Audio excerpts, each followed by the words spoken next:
My name is Kali Nicole Gross. I'm the National Endowment for the Humanities Professor and Chair of the Department of African American Studies at Emory University. Well, thank you for agreeing to speak with me. We're going to be talking about your book today, Vengeance Feminism, The Power of Black Women's Fury in Lawless Times. So I'd love you to begin by telling us how you came to this topic and how you began researching what would become the supporting events of your kind of thesis there. Thanks for this question, John. So, like most books, it has kind of multiple points of origin. Some of the earliest was that I was participating in a variety of conversations and different symposia around Black feminism in history, especially around the time of the commemoration of the 19th Amendment.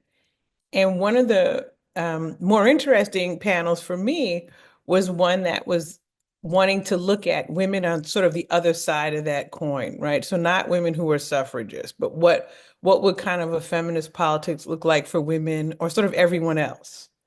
And that got me asking sort of questions about the women that I studied, women who are enmeshed in the criminal justice system in the late 19th and early 20th centuries. If they had a feminist politics, what would it look like?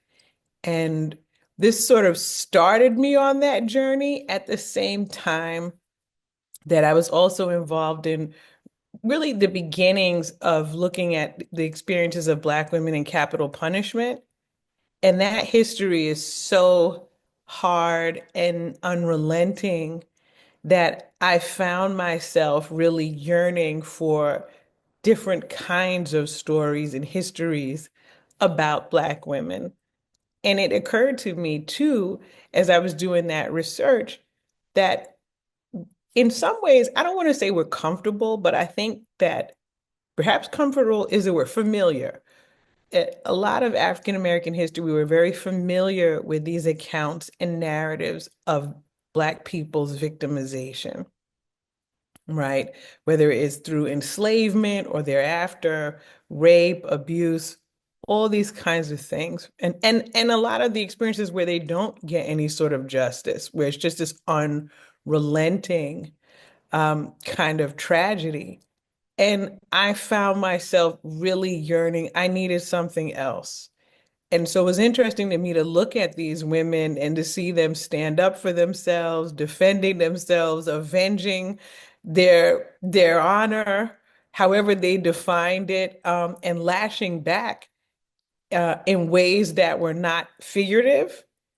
And also, in a number of instances, managing to avoid some of the harshest kinds of punishment. Some of them ended up walking away entirely. So it was also just refreshing for me to come across those kinds of stories.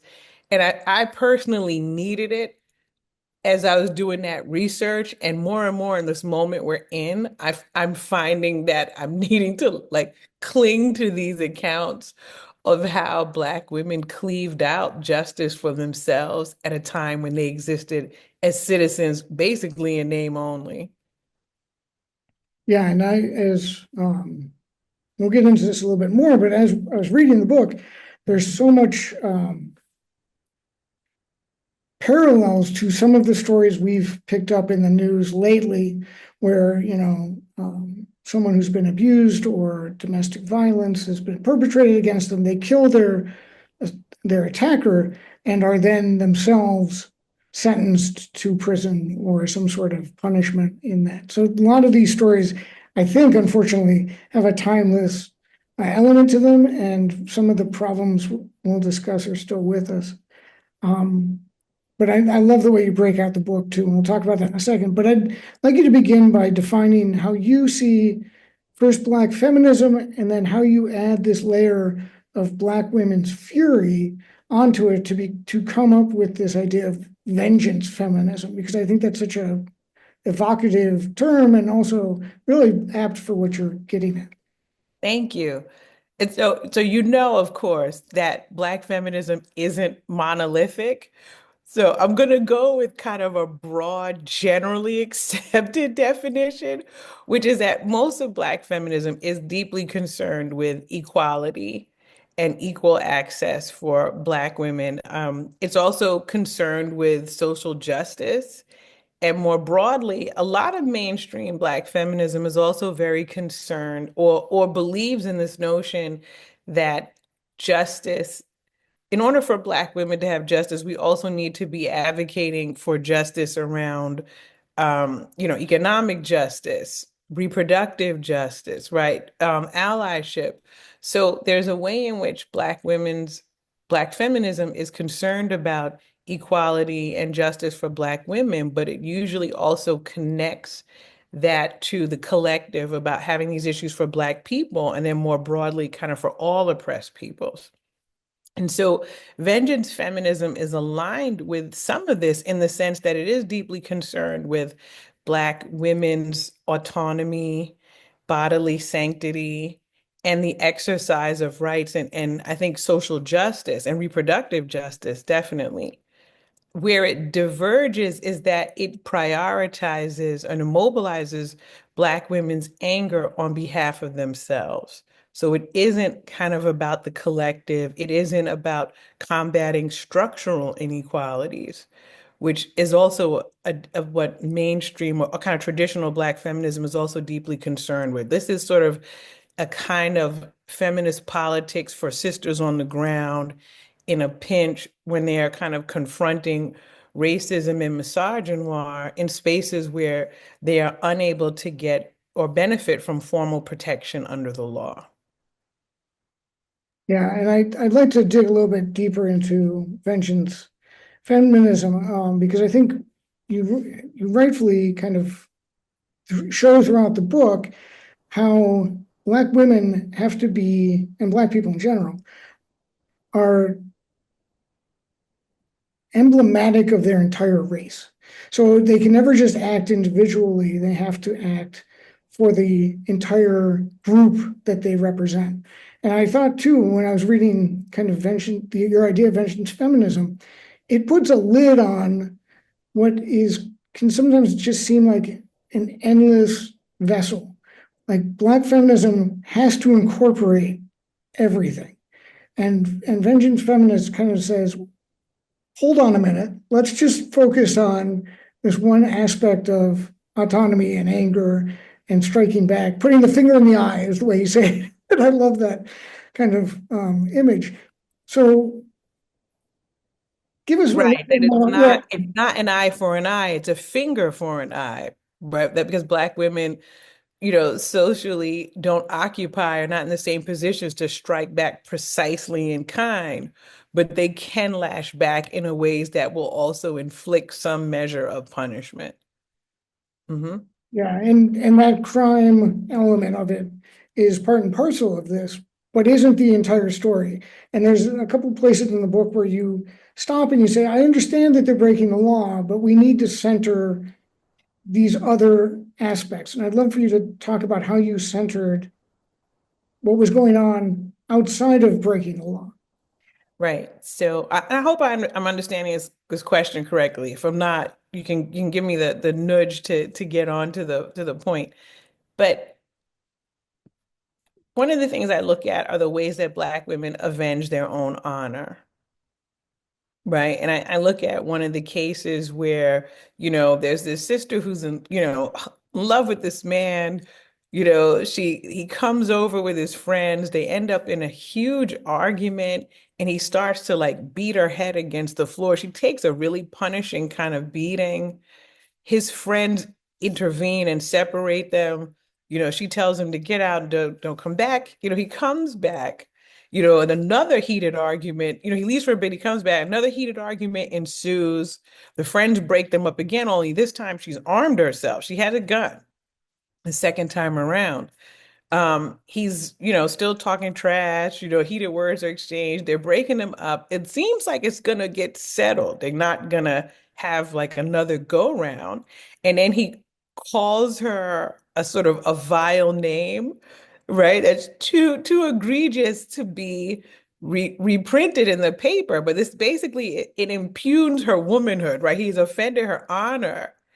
And it's at this point that she turns around and basically fires on this guy several times, eventually killing him. And I think about this story a lot because many things transpire before she actually takes takes it to this level, right? There's this punishing beating in the beginning. She doesn't go and get the gun then and try to shoot and kill him. He tells him not to come back. He still comes back. She's armed at that point. She still doesn't shoot him on sight. They have another argument. Right. Right. He still doesn't get shot, but it's once he crosses that line, right, this honor, this is the line that he crosses where it unleashes this kind of homicidal fury. And I know that it's hugely problematic in a lot of ways, but we have to remember the context of the late 19th century. Even though it was sort of being phased out, there were spaces where it was still permissible in the law for white men to engage in duels, right? They could violently avenge dishonor on behalf of themselves or white women, right? And so for me, I think about the ways that Black women are contesting some of their social location, right? By claiming this kind of right on behalf of themselves and exercising it in ways when they feel that their womanhood is being dishonored. So that's one of those spaces where I look at this behavior that is, on one hand, incredibly violent and homicidal. But also within this context, we see how the law itself, too, is also biased and permits certain types of violent satisfaction for certain folks in the society and then condemns others. And let's talk a little bit more about that law because a lot of the stories in your book and a lot of the theory you kind of put out there deals with this extra legal aspect. So in the 1800s, and this is mostly post Civil War, correct? Yes. So Black people have some rights that they didn't have during slavery, but they're nowhere near legally equal. The law is not protective of them in any real sense. And women, especially, are at the bottom of that totem pole. So could you tell us a little bit about what a what a Black female offender might face in a white court of law? Okay. So, well, everything you said, yes, right. We're in this moment, it's post Civil War, post Reconstruction. And in theory, these folks are no longer enslaved and, they are supposed to be citizens of the United States, but the legal system has never functioned in a way that was remotely equal in the lives of Black people and certainly not Black women. So their experiences in the justice system they're disproportionately represented in the criminal justice system almost from its inception. And one of the things that actually works against Black women in a lot of instances are this sort of rhetoric about Black women as being incredibly immoral and licentious to begin with.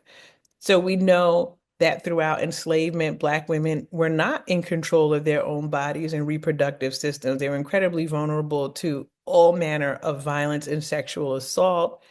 But instead of, any sort of redress or empathy or protection from the justice system, their rape is not criminalized. And if anything, there is this mythology that springs up around Black women as being so licentious and libidinous that they have no honor to protect, right? Black women are essentially unrapeable. And those narratives during enslavement have endured long after, right? I mean, we still contend with these ugly ideas about Black womanhood and sexuality and morality today. So in this time period, it's no different. So these attitudes also work against them when they go before judges and juries. Also, too, there is an increasing emphasis on punishing property crimes in the late 19th century. And Black women are especially vulnerable to allegations of theft because they're overwhelmingly concentrated in domestic service where they're working in white homes.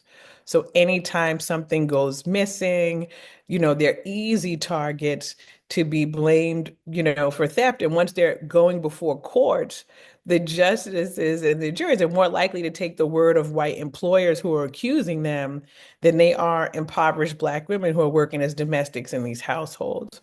So they get convicted at one of the kind of highest rates in Philadelphia's criminal justice system. Yeah, there's a statistic in the book that in 1880 in Philadelphia, I believe, of the total prison population, 86% of the female population was Black women, right? So no, so I think that statistic is talking about Black women in the South.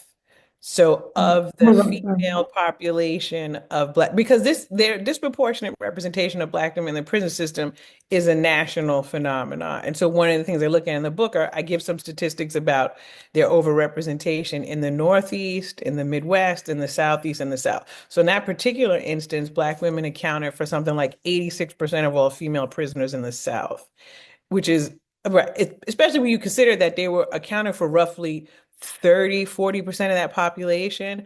And I think in the Northeast, the number isn't that high, but it is also egregious that they're egregiously overrepresented for their numbers in that population. And I don't remember it off the top of my head. I don't want to tell a lie. right, and I didn't write that down, so, so I can't fact check it. Yeah. But thank you for clarifying, because I Sure. didn't write it down. And then in the South too, 72% was Black men.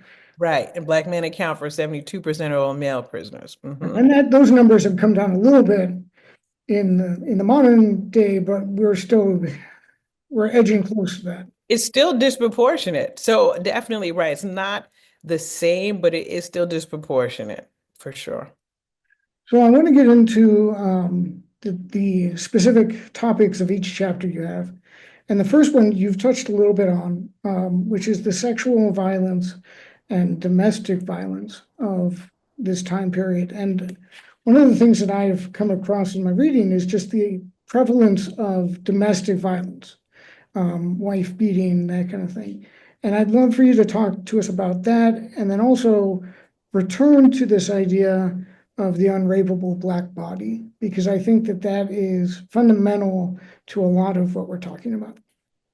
Sure. So with respect to wife beating, this is something that I've been, I don't want to say fascinated because that sounds sort of, macabre in the ways that I'm not meaning it. But I was really struck at the kinds of conversations that were taking place in the late 19th and early 20th centuries around this issue. So wife beating had seemed like it had become epidemic to the point where many states were contemplating ways to change the laws and inflict some kinds of punishment that would deter it. So you actually have, and this is one of the things I didn't realize until I started doing research, that there was a bill debated in Philadelphia about whether or not they should bring back like the pillory and whipping post to beat up men who beat women as a way to kind of physically show them and deter them from beating their wives. And you have support for this bill from some of the most unlikely of places. So, in addition to representatives pressing for it, you also have one of these like storied Black abolitionists, you know, actually championing this also, right? Like Robert Purvis is one of the people who is supporting the idea that men who beat women need to be physically punished themselves, that this is their just sort of reward. And so that's also the context in which you have Black women physically defending themselves and lashing back. And I think that the bill doesn't pass, but the fact that it was support, the fact that there's votes, there's this public debate about it, also really shows the level of frustration that's taking place in the society at this time, that they know this is an issue and that the law and policing is so sporadic and it's failing women, that women aren't just being beaten as if that's not bad enough, but that many women are being killed in the process. So for some of these women to really stand up and to defend themselves, it starts to force this different kind of conversation. And that's actually one of the larger themes in the book, which was what I didn't expect. And I might be jumping ahead of your question. I know you said you wanted to go through, so I apologize. I'm going to talk all over the place. Because I'm messy, like the vengeance feminism I write about. um, but it's that even though you have these women on the ground engaging in these like extreme kinds of actions and forms of self-defense and also to avenge themselves, the impact end up having far-reaching implications. So, when Annie Cutler decides she's gonna, shoot her partner because he done her wrong and, deflowered her and didn't marry her as promised, you have people debating whether or not she has the right to defend her honor in this way. And many people think that she does. So that's its amazing kind of conversation to be having in a society that for the most part regarded Black women as completely licentious and like not having any virtue to protect. So there are these unexpected kinds of consequences that emerge when these women undertake these acts, even though they're these individual kinds of acts, right? They still end up shaking the society and having an impact on some of these structures that they're not directly challenging. Yeah, and let's talk a little bit. It's a very difficult topic, but the sexual violence that was subjected to women of this time, and particularly Black women, because coming out of slavery, you talk about the culture of property and being unable to be sexually assaulted or abused because they were the property of the slave owner. But now we're past the war. We're in a new era, supposedly, but those ideas are still with us, right? And we're still, now it's on the ground in a different form. I'd like you to talk about that. Right, certainly. So there are, I mean, the horrendous ongoing acts of sexual assault of Black women, particularly as they work in white households.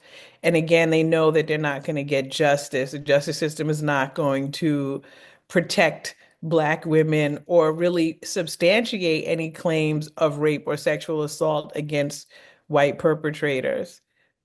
The other issue too is that the women are also, I think, probably deterred by that fact and also the reality too, which is that as victims, people might feel some measure of sympathy for them, but on another level, the society would still regard them as being ruined, right? That these women are ruined now by this, and this also would have huge, impacts on their quality of life going forward. Not only the trauma of sexual assault, but the stigma around being ruined and what that would mean for them in terms of marriage prospects. That has, financial implications for folks.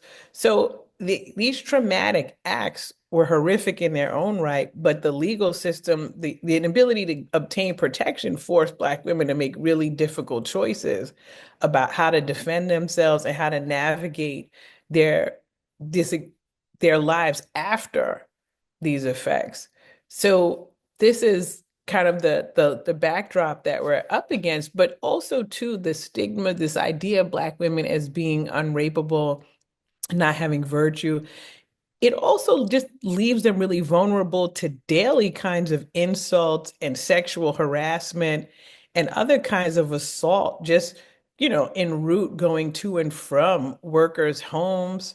I'm sorry, go to and from employers' homes. Just being in transit, using, streetcars to go places. People are jostling them, petting them in ways where they don't want to. They're having to defend off and defend just against vile harassment just in their daily lives. So I think that there's this kind of tropic of sexual violence that encapsulates this world for them that makes women, one of the things that I also struck by in the book is that the vengeance feminists, they ran the gamut, right? So there were women who were like hardcore, kind of like street hustler women, drank hard liquor, cussed, slept around, fought, on the reg, but all the way to women who had like private school educations, who tried to adhere to these notions of vulnerability, that all of these women have to confront the realities of this society and the lack of protection available to them. So all kinds of Black women have armed themselves and are carrying weapons on their person just to get by in daily life. And I was struck too that a lot of the cases you found, not many were Black women attacking white men. It was mainly, Black women attacking the Black men in their lives. So it was boyfriends, suitors, people who con men, the guys that they kind of ran with, right? And there are only a few stories where there's a direct attack on a white person, correct? So, yes and no. So, certainly, intimate partner violence intraracially is a substantial amount of it. But there are instances where they get into skirmishes with white men. That usually happens in public and on mass transit. So, in the streetcar, somebody's getting stabbed or cut. Um, Certainly, that happens a lot, actually, right? Whether it's some drunken passenger trying to take liberties, or in one instance, a black woman, getting kind of harangued by one of the train officers. This ends up in an assault. There are also, cases where certain white men try to call black women out of their name on the street, end up getting stabbed and killed also. So there are certain instances where it does. I don't mean to laugh, but like there are these instances where it does happen, but certainly intimate partner violence and intraracial violence is a significant part of it. And then there's also the case of black women who get arrested for like fighting with white women. One instance, she cut someone, and even though everyone seems to say like this cut is minor, it doesn't stop her from going down for assault. And then, of course, there's the case of Mary Wright, who's accused of viciously beating and murdering her employer, a 78-year-old white woman who's a matriarch of a wealthy Philadelphia family. Yeah, and I want to talk about that in a minute. Well, actually, we could talk about it now because it's such a fascinating story. Because it has all the hallmarks of a true crime special. It's there, and the fact that she was believed to the extent that she was, and then it's just a turning. So if you could tell that story, yeah. It is one of these cases. I'm actually debating on whether or not this is another case that like needs its own book, because I feel like I need to know a lot more about all of the people involved. There are all these complicated characters and they're doing stuff that we don't usually hear about in the late 19th century, or actually the turn of the century. So I'm getting ahead of myself. Mary Wright is a black housekeeper, a young woman, I think in early 20s, who works for a wealthy white family in West Philadelphia. Her boss is brutally murdered in the home, and she goes out and helps raise the alarm, gets help, and of course lands in the jail cell herself, because the police are assuming that she is the one who committed this crime. She's the only person in the home. And at the start of this case, it seems like it's going to be one of these and it doesn't look like it's going to be a David and Goliath kind of battle at all. It looks like this black woman is going to go down. Clearly, she's the only person in the house, whether she did it or not. You are a black woman housekeeper, and this is a wealthy white family, and all of the other children are well established and have all these connections. And she really turns that on its head. I mean, she kind of weaponizes her housekeeper knowledge and starts spilling the tea. And this gets really like deep and complicated, because she starts talking about how like the youngest son, who they seem to have this interesting kind of relationship or rapport themselves. I wasn't sure if they had a thing going on the side also, but his fiance is someone who the mother did not approve of.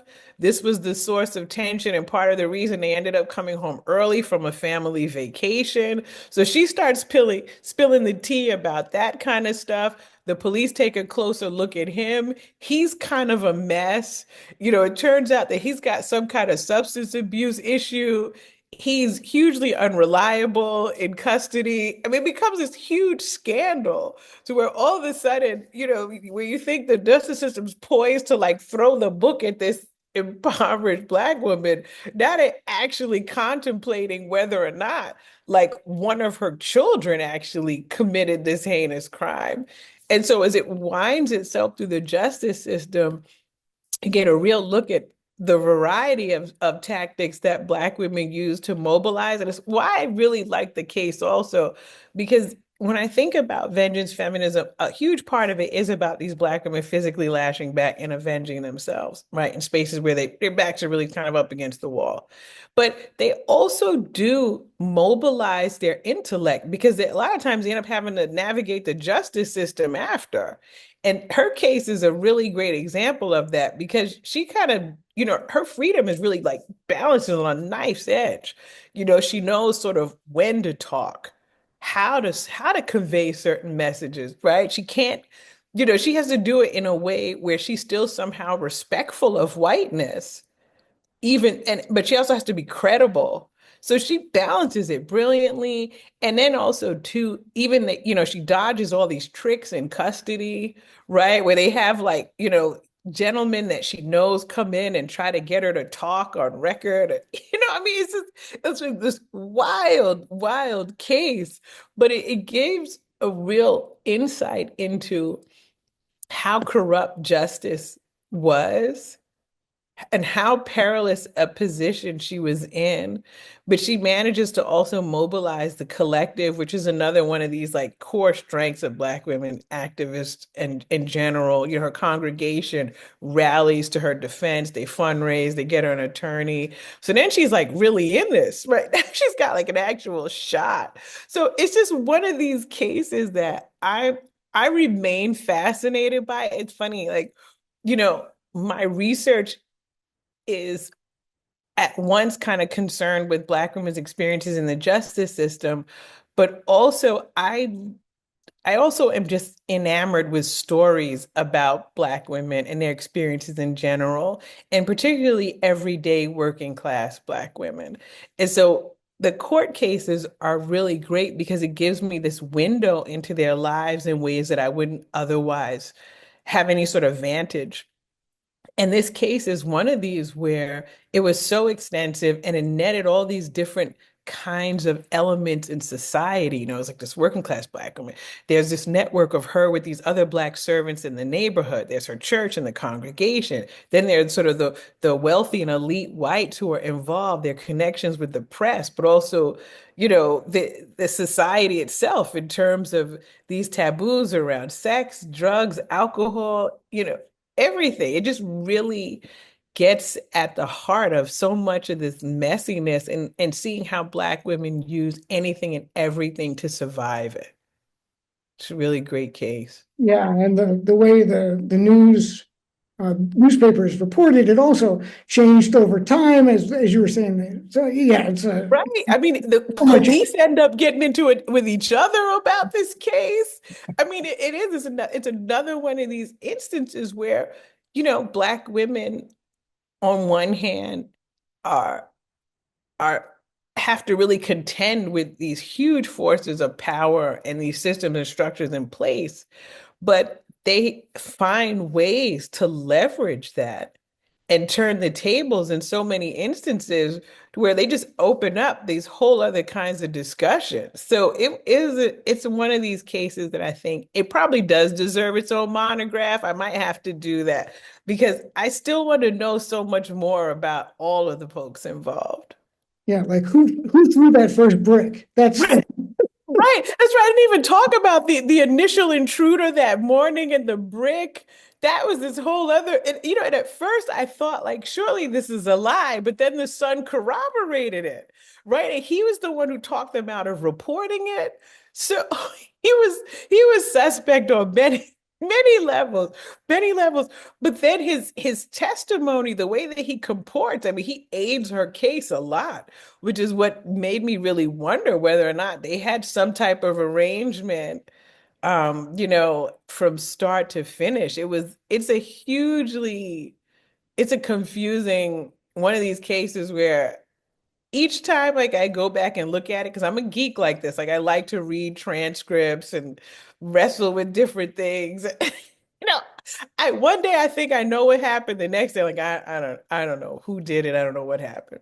yeah. I really want Keith Morrison to narrate your article when you write it. That would be fantastic. Dateline. Thank you. No, I'm so glad too, because one of the other things is that because I love stories so much, I worked really hard to try to tell the stories in a way that would advance these arguments and this theory. I was hoping to not just like tell people what happened, but I was really trying to wrestle with the pros so I could show people to really make them kind of see and understand the world that these folks inhabited. Well, I think you did a really good job, and the chapter on, I guess they're called badgers, so Yeah. they're prostitutes who were, yeah. And I think this ties really well into the point you were making about how Black women took the rules on the ground and like the societal legal rules, twisted them and made a larger point about femininity, prostitution, sexualization, white participation in that. So tell us who these women were and what they were up to. Right. So as best I can, right? Because they're all over. So badgers, this is a slang from this time period. They called them badger thieves. They were women who posed as prostitutes to rob or lure men. Now, some of them may well have also been sex workers intermittently, also is difficult to kind of trace.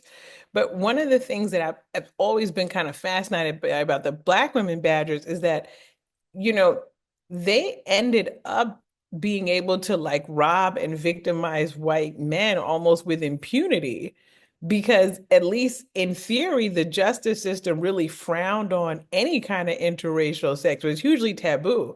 So the justice system usually looked at like white men trying to cavort with black prostitutes. If you get robbed in the slums, you basically got what you deserve. Like, get out of here. You're lucky we don't put you in the jail. So the women then knew that they could really kind of target that demographic and get away and have a good chance of getting away with it. The other issue too is because it was so taboo, it was probably hugely underreported, right? What man in general at this period, even today, what man in general wants to admit that he's been bested by a would-be prostitute in an alleyway, let alone, robbed and embarrassed on all these different levels. So it was probably hugely underreported. And then on top of it, even when they did go and report it, the interracial aspects of it meant that many women would get away. So I think they do this incredible job of really kind of exposing sort of the hypocrisy of some of this rhetoric too around Black women as being libidinous and licentious, yet these are the folks who, can't wait to kind of come into the community to try to like, purchase sex from them on top of it. So there's that. But the other thing that I've been thinking about a lot with respect to the experiences that Black women had in kind of traversing the streets and public transportation and all the ways that they were targeted is how this also kind of turns that on its head, right? That it's almost this other kind of clapback that in these spaces now, Black women are the ones who these folks have to fear, right? That it's this other way to kind of strike back and maybe rewrite some of these sort of maps around who's safe where.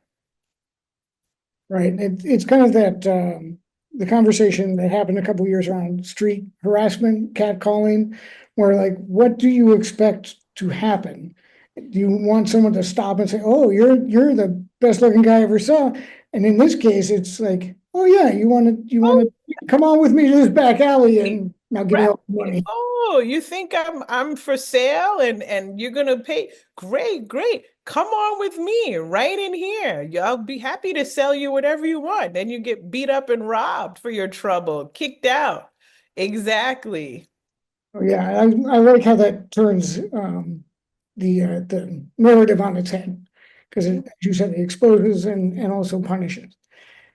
And I think probably the final and probably toughest thing we're going to talk about is this infanticide and how Black women and probably women in general, but Black women especially, dealt with unwanted pregnancies, pregnancies that were not inconvenient but dangerous, and sometimes, by men who were not good for them. So let's talk about how this fits into vengeance feminism. Right. So this is the hardest chapter. I think probably to read, it was definitely the hardest one for me to write. It looks at a variety of women who find themselves in trouble, right? So if they're pregnant, many of them were pregnant and unwed. And this is, of course, a huge stigma. We talked about this, I think, earlier in the interview. Just being ruined, let alone, right, having a child out of wedlock. Never mind the financial impossibility of it for most single working women. I mean, it's just no way. So they took a lot of deadly risks to try to avoid having to carry to term. They ingested really toxic kinds of potions and herbs that they hoped would induce menstruation. Many women died this way. They also uh, subjected themselves to, operations that were performed by folks with little to no medical training in less than sanitary conditions. This also had incredibly deadly effects where women died horribly and sustained terrible infections in the process. So it was a painful, horrific kind of end. So against that, a number of women decided that it would be safer to carry to term and then discard the newborns afterward. And that this act that I think is born of desperation, but also I think it's an incredibly angry act too, that I don't want to just push past that. Like I think a lot of times when we talk about infanticide in African American history,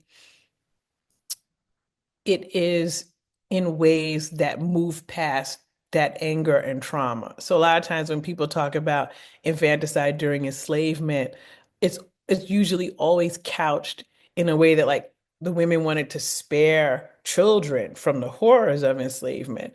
And that's probably true for a great many, but I'm sure there were also a number of women who were victims of rape and sexual assault who maybe did not consider these newborns kin and did not want them, right? And that they were angry about their trauma and what they had gone through and being forced to deliver.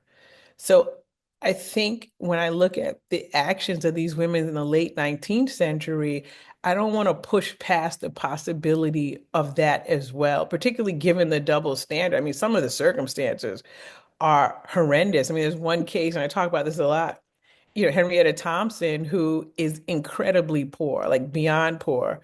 Um, Newspapers talk about the deplorable conditions that she lives in. She lives across the street from like a cesspool. I mean, she's like living beneath, some of the worst places in the slum, and she ends up pregnant and unwed. She delivers and she discards this newborn in the cesspool across the street. She gets arrested, she goes to trial, and during the course of the trial, the would have been father actually attends this. And so the court has a measure of sympathy for Henrietta. And I think part of that is her proximity to whiteness. Herself, she's described as very, very light complexion, like phenotypically. So I'm certain that that has some kind of sway in the court. But I will say there's two things, and I'm like all windy, so you might have to bring me back on track, John.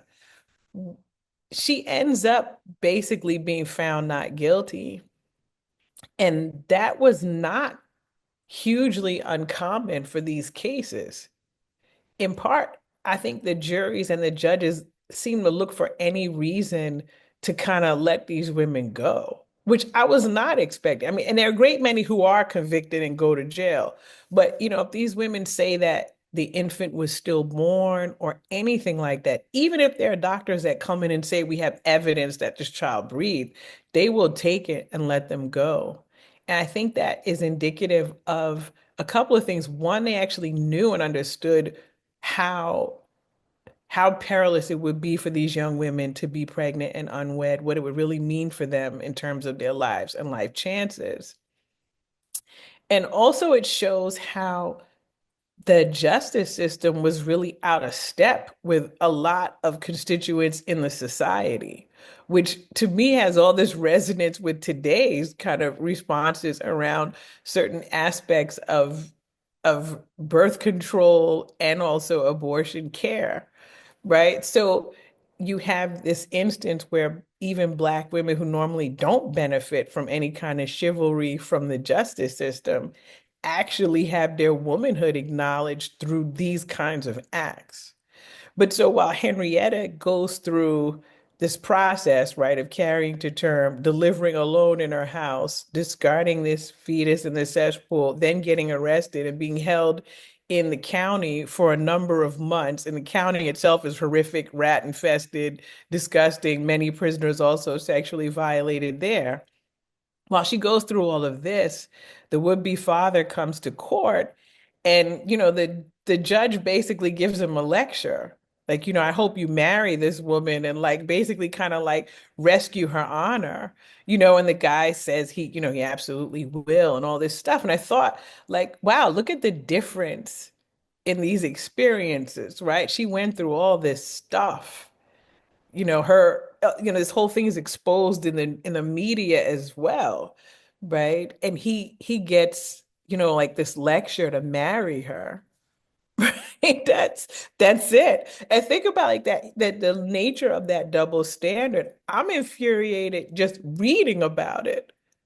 Right. So it's hard for me to look back at these women at this moment and imagine that they're undergoing this kind of trauma, this threat, this jeopardy, and not think that they aren't angry also in some way. And that also is underscoring some of these acts, particularly if we turn to the kind of like the baby farms, which is also profoundly disturbing.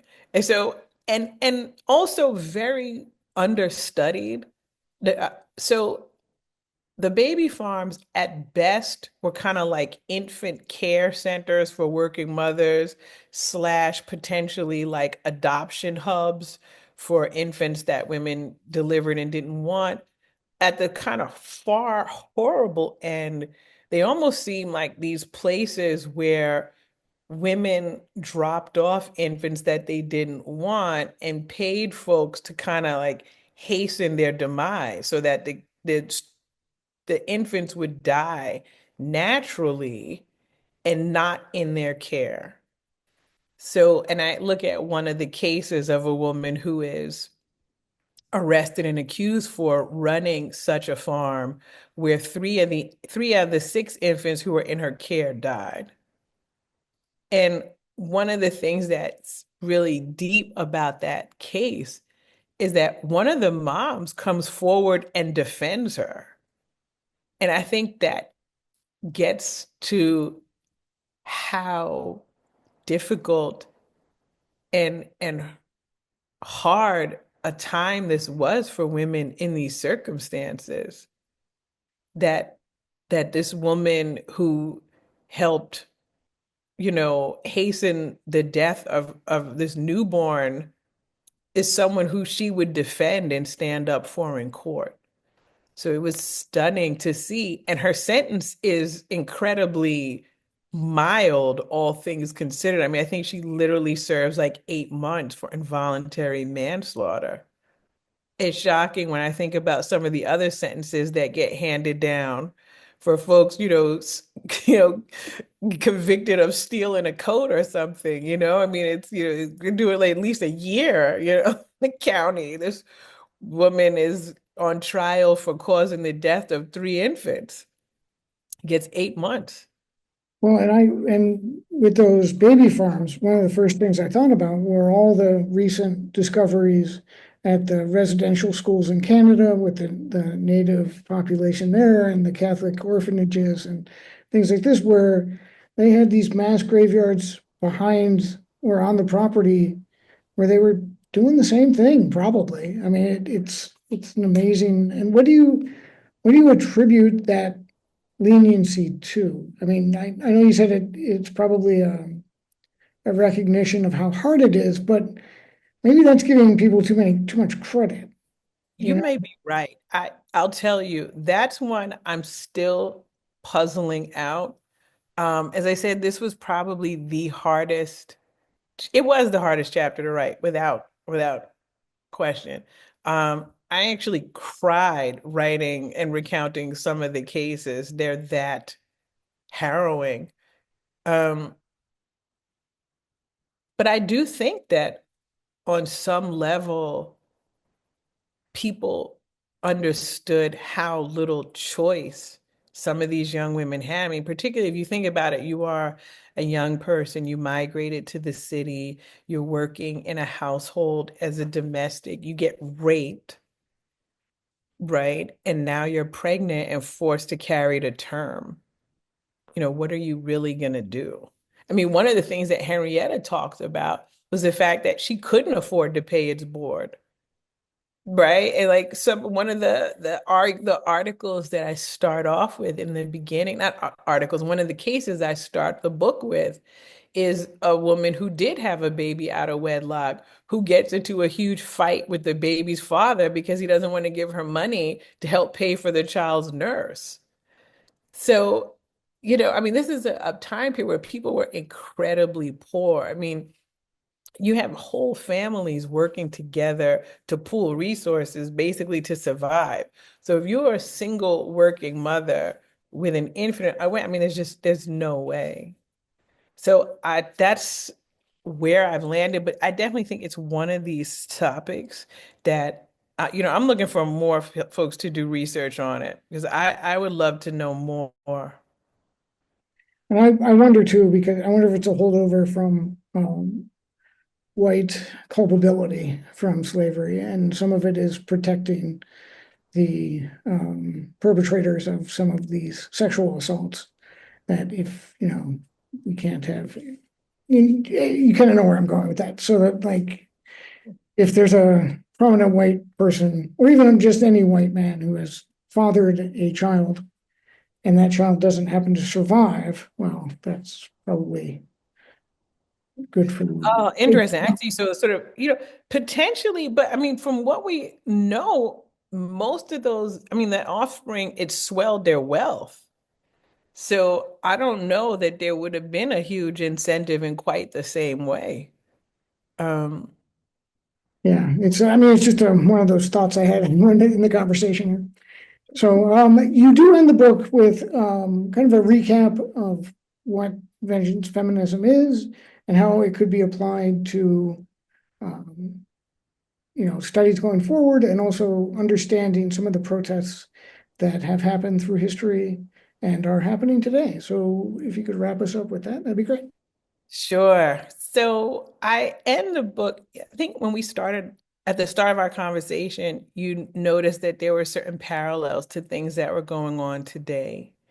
And I definitely see many of them too, although I would sort of underscore that, I didn't look at this conclusion with the idea that like now we all should be vengeance feminists and just go out and try to like beat everybody up and do all this stuff. Um, I do think that women are going to have very serious conversations and think about the ways forward when it comes to protection, though, Black women especially in the weeks and months ahead. Um, but I think ideologically, for me, are where a lot of the lessons are. So many of us are not in a position to be able to like take on a guy and beat him up and do all this stuff, right? Some can, I probably can't. So, but what I think the takeaways are for us from women and vendors feminists are that they they understood their reality in real ways. They looked at it with, I think, unvarnished truth. Like they faced the truth of their situation. They didn't pretend that the justice system was going to be equal or fair. So they didn't kind of waste time relying on that when they were in real trouble. They also didn't, I think, surrender to the idea, even like when their backs were up against the wall. Like on some level, they kept fighting. They didn't take that as a foregone conclusion. And I think that those kinds of realizations are important for us. And also, that they had like the gumption to stand up for themselves despite these injustices and these things that I think that's also, those are important reminders for us that we have been at points in history where Black women have had their backs up against the wall, where the justice system was not going to take care of them, where, they were more likely to be punished for defending themselves than they were to be helped. And there's still instances and strategies and tactics that Black women used to stick a landing, even when there wasn't like earth beneath their feet. And I think those aspects, that it's a twisted kind of thing, but that I find that inspiring on some level. And I think that we need to spend some time thinking about those strategies and coming up with ways to reassess our current moment.